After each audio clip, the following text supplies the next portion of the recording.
Welcome, everybody, to the big show.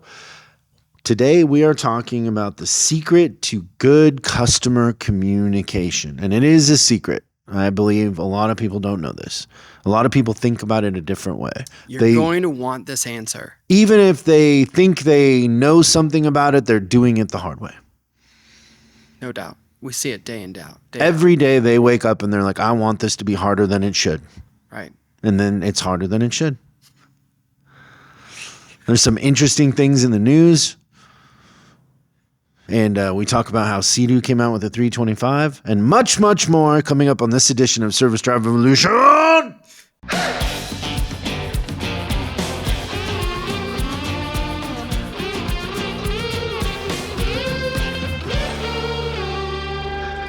read your horoscope this morning. It said you're in retrograde. What does that mean? Retrograde? Yeah. It sounds like I'm going backwards. You like we're in Saturn's retrograde or something? Like I have to walk to work backwards? And then the jokes would be backwards? Edder's been into that, the walking backwards thing.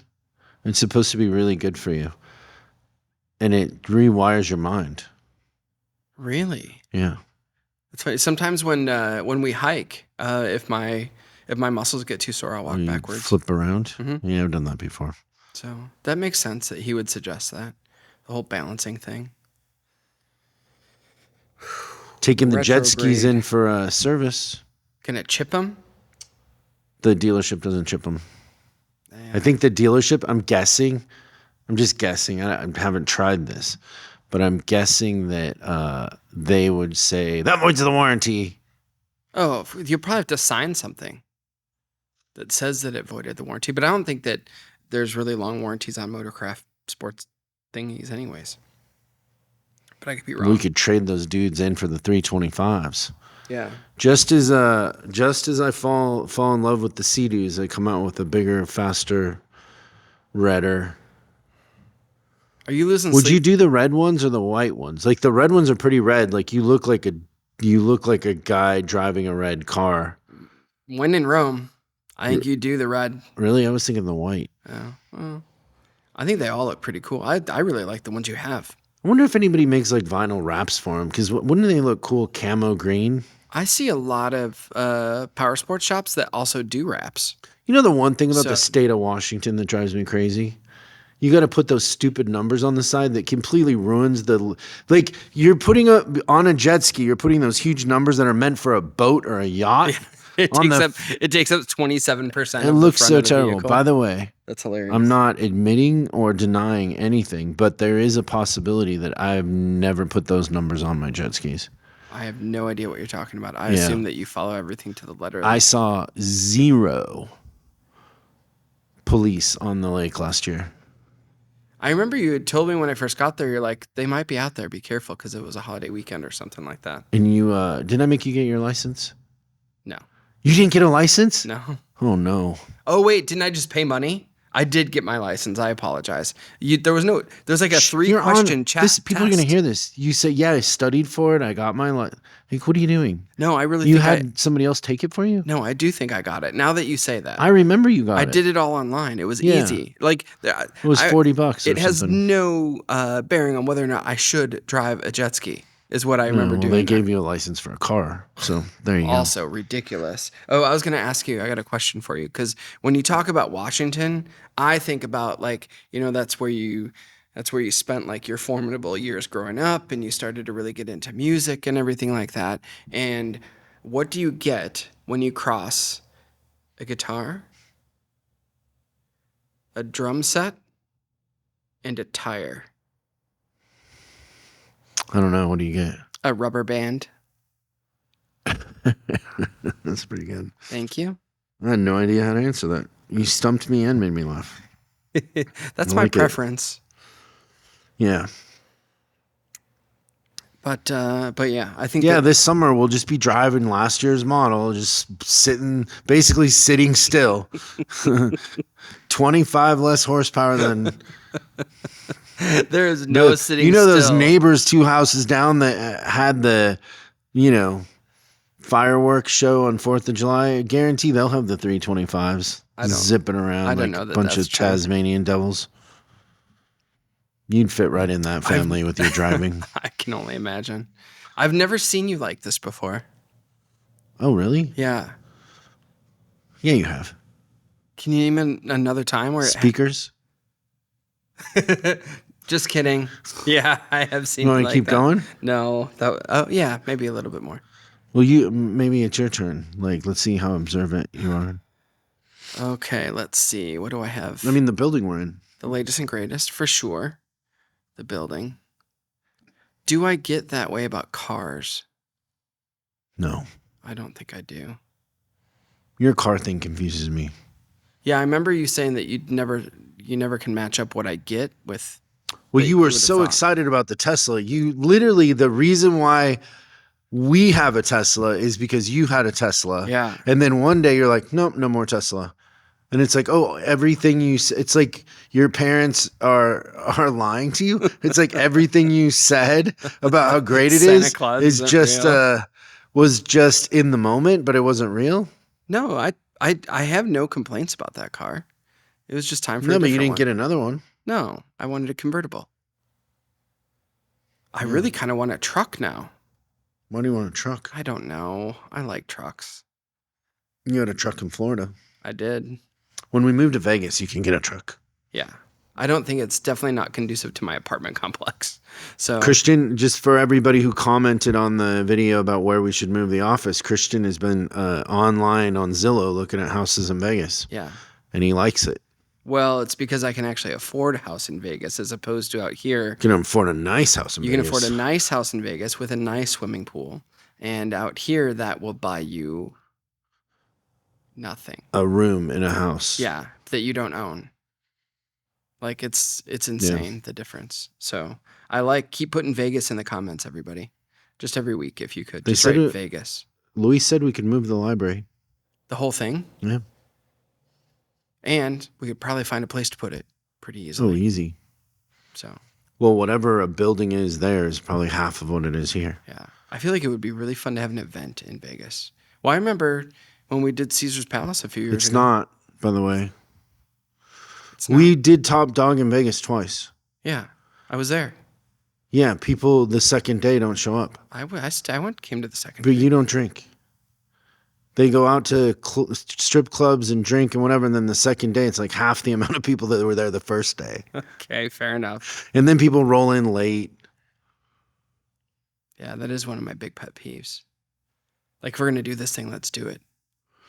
Yeah, like if I've been to events in Vegas. But I'm not going to. I'm in bed by 8. Even I in think Vegas. the thing that I would say is like where it would work is if you have an event where it's Thursday, Friday, and then they stay through the weekend and do all their Vegas stuff after the event's done. But that isn't how our clients work. Yeah, they come back on Saturday morning or Friday night. Yeah. Yeah. Okay. Well, we'll see what happens. Yeah, I wonder like if we did it in if we built the library in a hotel on the Strip, which I'm sure we could get them to do, right? Or we built it off the Strip somewhere and they had to. That's where is the proximity to the Strip what makes people party all night? Yeah, I think that there's a way where we could get this thing off the Strip and it wouldn't be that novelty of the Strip. And still really easy to get through. That airport's got a lot of flights Okay, coming in. let's do the news.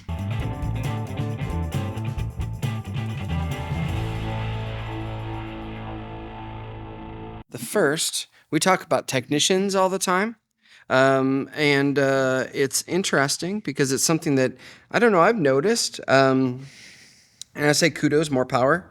But there's been an increase in female technicians in the automotive industry. I think that's normal. That it's increasing? Probably for a bunch of reasons. Yeah. So right now, there's a lot of room to grow. 2.5% of all technicians are women. That's great. So and growing. Yeah, I think there's an opportunity for that to double, right? Maybe more. I always think that some of the just women in the automotive industry in general, some of our most successful service managers are females. For sure. And dealers. and some great dealers that are females, general managers that are female. I just think it's a really good opportunity. And what better way to break into the business than You know, as a technician? I have an opinion about that Okay, I'm probably ready. isn't popular. Let's do it. I don't really think it has anything to do with gender. What do you think it has to do with? Somebody's drive and want to be good. Yeah. I also would contend that um, there's so much attention to detail in being a technician that, like, in general, and I'm just talking about me and my personal world, is that my fiance is 10 times more organized than I am.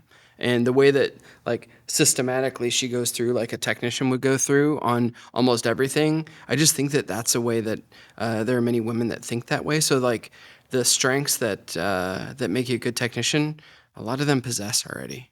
Yeah, I think with the female technicians that I've worked with or been around, the only the only thing that comes into play sometimes they can't lift some of the bigger wheels, but I don't know. There's guys that can't lift them either. Yeah, for sure. Like some of those big old ones and lifted trucks and stuff like that. That's The kind of probably truck you're gonna get when we yeah. move to It Vegas. should be a 2-person job, anyways. How big of a So, lift are you gonna have on your truck? Are you gonna do a Dodge again?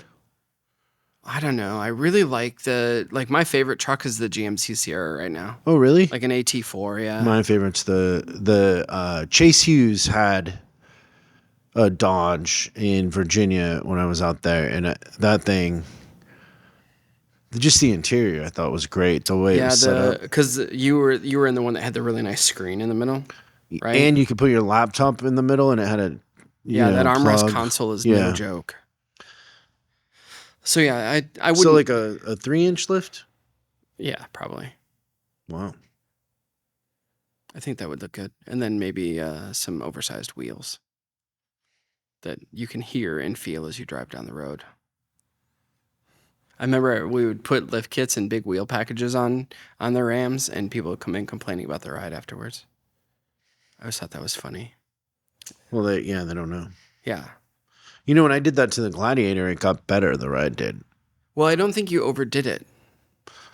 It was a softer ride. Yes. I thought that Gladiator rode better than any Jeep I'd been in up to that date. I really liked that Yeah. thing. I do think if you hadn't given it away, you would have kept it. For sure. All right. So women making a move in the automotive industry. I like it. So that might change the way you recruit, job fairs, all that. Don't do it the way you've always done it. All right. And then the second thing is that they, have you heard of this thing called the Automotive Dealer Sentiment Index? It's a Cox Automotive thing. No. Just basically, It sounds funny already. it really does. Is this another one of your jokes? No. So the concern from the essentially it's a survey to dealers asking about what their thoughts are from the first concerns from the first quarter of the year, and the two things on their mind. One I think has direct correlation with service departments. The other doesn't. Profitability and inventory disparity. So just keep that word profitability on everyone's mind, because I think that is going to become more and more popular, and increasing disparity in inventory typically means profitability issues on the variable side. So let's keep that rolling. But yeah, that's the news for today. Let's talk about the secret to good customer communication. It ends up the secret isn't so much of a secret. You probably would say it's more common sense, wouldn't you? We probably think about it different than most people do. Okay. To other people, it might be a shift in perspective. Yeah. Would you say that nowadays there's never been an easier time to communicate with customers? No, I'd say it's harder. Oh, okay. I think we have more methods to use. I think that makes it harder. Okay. I would argue that I would, if I was writing a service, I would take the text message to the bank. I would tell you that if I was writing service, I would use the text to get them on the phone, but I'm way more effective talking to somebody with tone and inflection and listening to their questions than I am texting back and forth. Okay, that makes sense. Because there's plenty of times when you're texting people and they take the wrong tone. So, how sometimes I'll text you and I'll go, "Hey, Christian, what are you wearing?" And then you'll say, I don't know, whatever you say, tankini, whatever it is. And then I'll say, "Call me." Because you want me to video chat with you. No, I didn't say FaceTime. I said, "Call me." Oh. Didn't this just happen like a couple days ago? I was like, "Call me." Yeah, I think so. But you don't remember that? It wasn't about what I was wearing, but yes. That's how I would use it. I'd be like, "Hey, customer, how's it going? You sitting at your desk? Call me."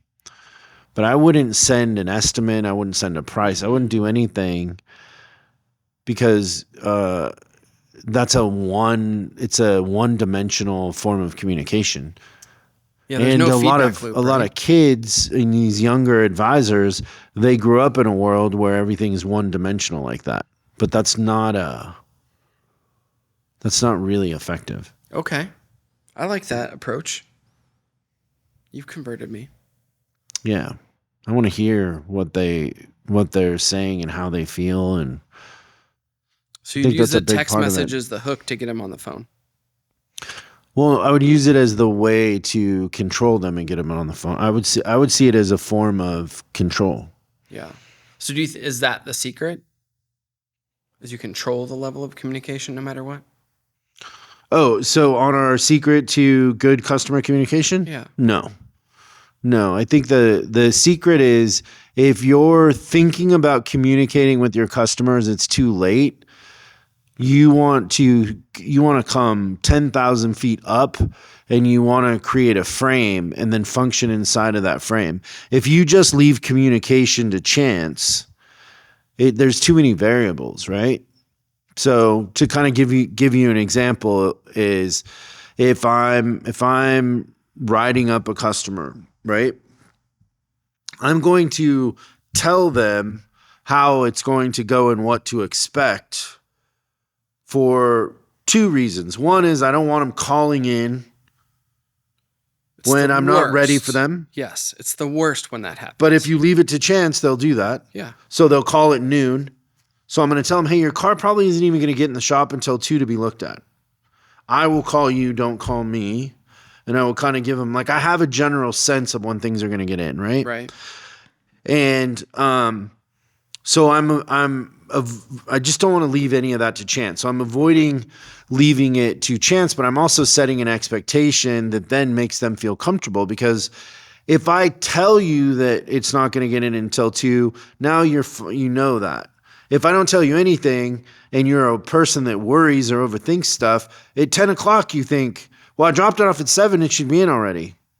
That's right. Not understanding that I work in a service department where the manager's terrible at hiring techs, and we're still working on the cars from 2 days ago. Yeah. You know what I mean?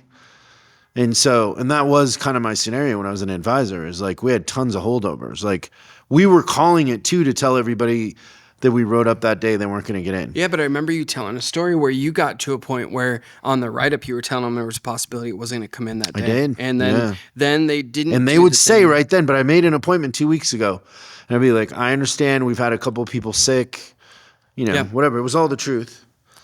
But the truth is, by dropping the car off, they're in line now to get it done. Yep. Right? So there's a reason to leave the appointment for them to drop the car off and everything like that. But what I remember you finding out is that there wasn't that, when you told them that up front, they weren't scurrying at the end of the day to get a ride home. And I think that that's kind of the key, is that you have to just completely flip this thing on its side and understand that the enemy of communication is what the customer's imagination goes to. Well, yeah, they'll say like, "Oh, hey, I got to go somewhere at 4." And you'd be like, "Hey, well, we have this deal with Enterprise. You can rent a car for $35 a day. Maybe you should do that." But it's way easier, like you're saying, in the morning than it is at 3 o'clock, and they got to be somewhere at 4, and they got to come back to get the rental car. Get it now. Yeah. Plus, if you're not, you know what? Enterprise will pick you up. They will. It's in their tagline. But the thing that happens is that advisors won't do that. And then how many people are calling them at 3 o'clock and the same thing. So then you've got 18 customers calling you at 3 o'clock. You're doing everything twice. And you're doing I like everything to do twice. it once. Yes, exactly Or right. 3 times, really. Yeah. So the setting expectations thing makes a lot of sense to me. And I think that couldn't be more evident than if you look at customer satisfaction between an advisor that does a good job of proactively framing everything and an advisor that doesn't. And let's say that they both have they both have cars, and they both have cars that have parts that don't come in for a week and a half. And the advisor that frames the part that's delayed a week and a half, their CSI is great. And then the advisor that didn't frame the experience, they get killed and say, it took forever to get my part. Right? Yeah. And the only thing that changes in those two things is the perception. And the perception has to be controlled by the advisor. So it's another thing I got from you. I think it was you, but where, if you have an extended period where the car's going to sit for a while, what you do is you're like, hey, I've had cars like this, and usually it takes this long to get the part in. It's going to be 2 weeks. And you're like, I'll call you as often as you want to be called. But the truth is you're probably not going to hear anything different from me tomorrow than you heard from me today. So let's talk about a time that you want to hear from me, and I'll give you those updates. And you completely framed how long the update was going to take. And it would end up that, the customer that gave the advisor that framed it, gave him a good survey, they probably had to communicate less. And then the advisor that got the bad survey, they might have communicated more times, but it wasn't in the area of expectation of the customer. So it was all for naught, right? But the truth is if you frame it and you set expectations and then meet the expectations, I think you're golden. I don't know. I think the key to that communication is missing, or kind of over delivering on the expectation of communication just by a tiny little bit. When I was an advisor, there was a time where I was almost every other day, probably writing up a car that the parts weren't going to be there for 2 or 3 weeks. And I asked the factory rep too, I'm like, hey, what's going on? And he said, we're literally pulling these parts from the assembly line. Yeah. So we submit a ticket, they approve it, they pull it from the assembly line and then ship it. And it was over in Germany. And so I would tell customers, yeah, just what you said. I would say hey, the thing that's going to happen here is we've had a couple of these, and so far we don't have the parts. They actually pull the part from the assembly line. It has to go through customs, and it's been taking about 2 weeks. So then, and I would say what I told you before, I can call you all the time to tell you this, or just know that you probably aren't going to hear from me for 2 weeks, but it's, it's fine. And it was true. That's how it was. It was taking a couple of weeks to get the part because it had to come, and it just came a different way. I don't know. It wasn't in the stock order. Yeah, exactly. So if we don't explain that to the customer, they don't know it's special. No, when but you tell me leave it pulled off the assembly line, I know that's a big deal. Yeah. Okay. So the next one is, and it's this. We're still talking about the frame. We're talking about how you set all of this up, and I really think that that's all we have to talk about here. Really, is how you set it up, because that's the most important part. But a lot of advisors do something I like to call whittling. Do you know what whittling means?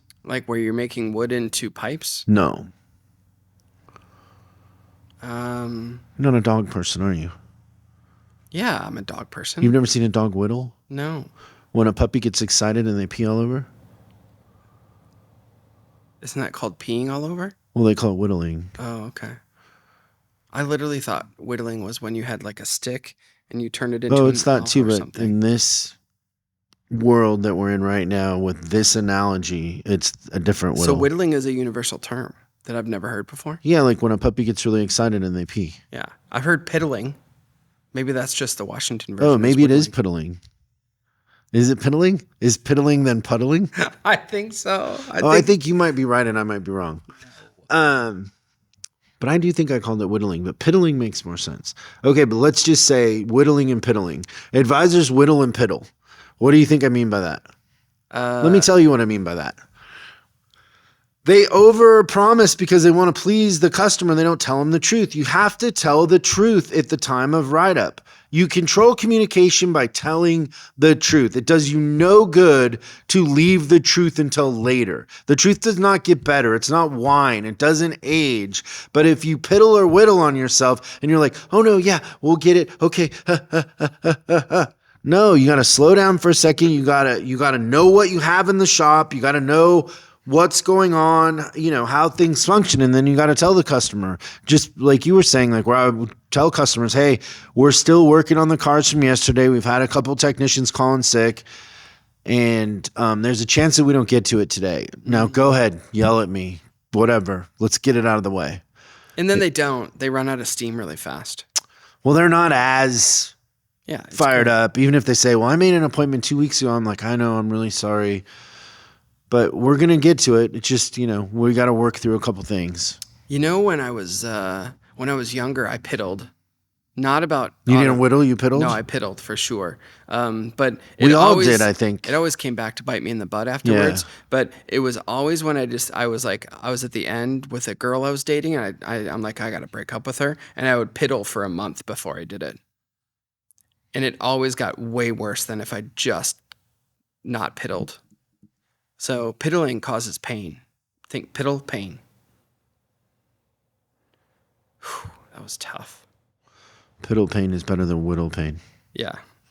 It's only a whittle. Piddle. But piddle. Piddle. Piddle. How many people turned us off during the piddle discussion, you think? Nobody. They're like, yeah, I piddle. We've all piddled. I'm a manager and I piddle. Tell the truth. That's the message. Don't leave it to chance. Tell the truth. The next thing I had on here is have a system, because now if we frame them up front that we're going to call them in 2 weeks, or we're going to call them at 2 or whatever,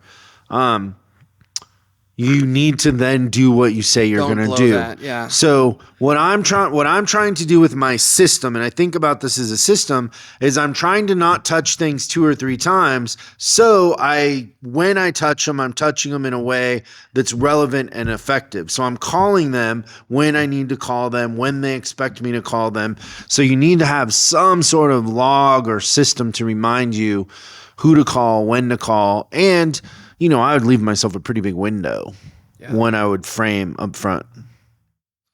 I've definitely seen a lot of advisors using their alarms on their phones. Oh, that would drive me crazy. But it works, right? So they can set an alarm for 2 weeks from now, and that time, and put a little note. So there's ways to help you out there. It's good. Did you have anything? No, I was just going to tell you that that I've been trying to eat a lot of protein lately. Yeah. Yeah. So, what do you call a cow with only 2 legs? What? Lean beef. On Saturday I had that steak it cut. The one you dream about? The Wagyu Angus one. It's not Snake River Farms anymore, right? It's somewhere else?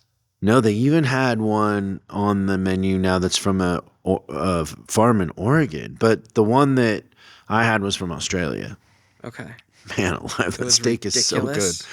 I came home, I told Missy, I was like, oh, I just can't, so good.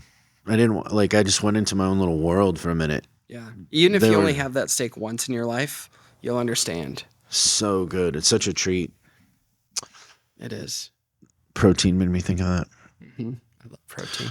Okay, so just to recap, it's all in the frame. Communication is either left to chance or it's controlled, and I would not leave it to chance. I would set up how it's going to happen. The other thing too is like, hey, I'll text you so we can get on the phone. I would control how the communication is going to happen. I also... we talk about this in our advisor training. I would ask, where are you going to be today? When are you going to be available? I want to know all that up front so I can communicate. And then you want to tell the truth. Don't piddle or whittle. Tell the customer the truth up front in the morning, what's going to happen. And then, have a system to do what you say you're going to do, whether that's a logbook or a reminder on your phone, whatever it is. But that's the secret to good communication. It's not that complicated if you do the frame up front. I like it. We'll see you guys next time on Service Drive Revolution. Thanks so much for watching this episode of Service Drive Revolution. We're uploading new stuff every day, so make sure you subscribe and click the bell icon so you don't miss out. If you have a question you'd like us to answer on the show, call 8333-ASK-SDR and we'll answer your question on the show. That's 8333-ASK-SDR. For special deals on our books and training, head over to offers.chriscollinsinc.com. Now that's offers.chriscollinsinc.com. I'm Chris Collins, and I'll see you in the next video.